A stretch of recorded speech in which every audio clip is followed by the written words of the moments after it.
colegi. Din păcate, eu consider că parcă sunt cam mulți și parcă au plecat cam repede.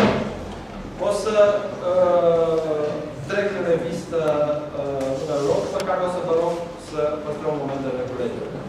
Din grupa 1607, cred că ultimul care ne-a părăsit a fost Fetea Emil Discovilu.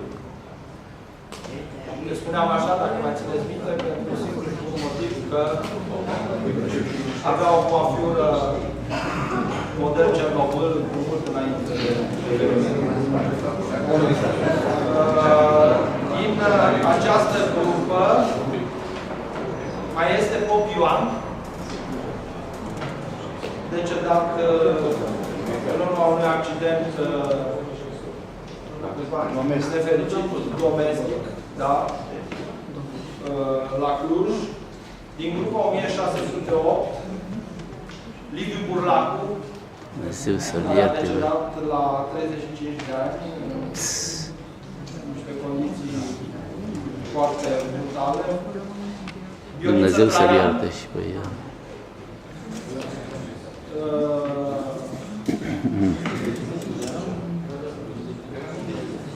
O să revin, o să fac o prezentație.